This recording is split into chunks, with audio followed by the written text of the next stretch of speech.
আরাফার দিনের রোজা এর ফজিলত অপরিসীম। নবী করিম সাল্লাল্লাহু আলাইহি ওয়াসাল্লাম বলেছেন, আরাফার দিনের রোজা যদি কেউ রাখে, আল্লাহর কাছে আমি ধারণা রাখি, আল্লাহর প্রতি আমার ধারণা হলো এই রোজার বিনিময়ে আল্লাহ তাআলা রোজাদার ব্যক্তিকে 1 বছরের পেছনের 1 বছরের সামনের অগ্রিম গুনাহ আল্লাহ তাআলা মাফ করে দিবেন। ইসলামের অন্য কোনো আমল এরকম পাওয়া যায় না যে আমল করলে অগ্রিম আল্লাহ সুবহানাহু ওয়া তাআলা গুনাহ মাফ করে দিবেন। আরাফার দিনের রোজার এত ফজিলত যে পেছনের তো বটেই, সামনের 1 বছরের আল্লাহ সুবহানাহু ওয়া তাআলা ছোটখাটো গুনাহগুলো কি করবেন?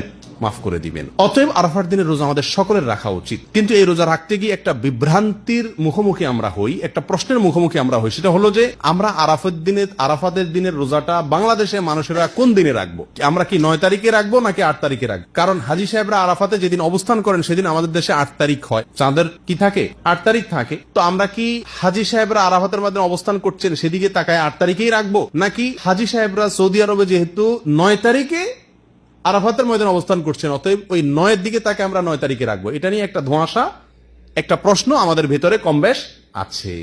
এই প্রশ্নের উত্তরে আমরা কি করব সে কারণে এক্ষেত্রে আমি সংক্ষেপে বলতে চাই, এক্ষেত্রে ওলামায়ে কেরামের দুটি মত আছে এবং দুইটা মতই গবেষণামূলক।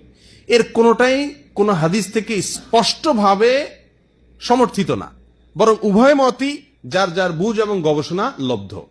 কোনোটিকেই সঠিক বা ভুল এটা বলা বুদ্ধিমানের কাজ হবে না।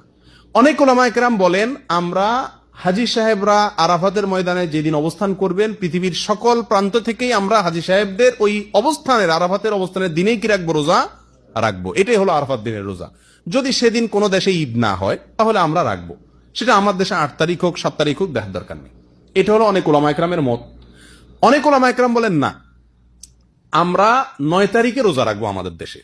সেটা হাজী সাহেবদের আরাফাতে অবস্থানের পরের দিন হয়, অর্থাৎ এদেশে সৌদি আরবে ঈদের দিন হয়, ওই দিন আমাদের দেশে 9 তারিখ, আমরা 9 তারিখে রাখবো। কেন?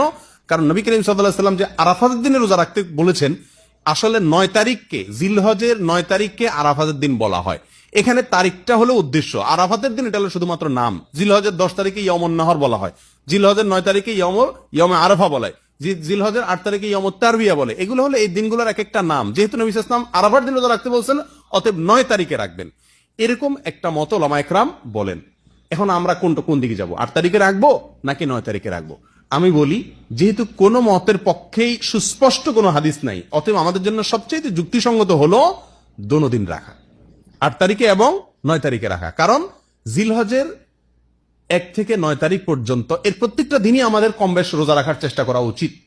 নবী সাল্লাল্লাহু আলাইহি ওয়াসাল্লাম বলেছেন, মা মিন আইয়ামিন আল আমালুস সালিহু ফীহিন্না আহাব ইলাল্লাহ মিন হাযিহিল আইয়াম। জিলহজের 10 দিনের চাইতে অন্য কোন দিনে আমল আল্লাহ তাআলার কাছে বেশি প্রিয় না।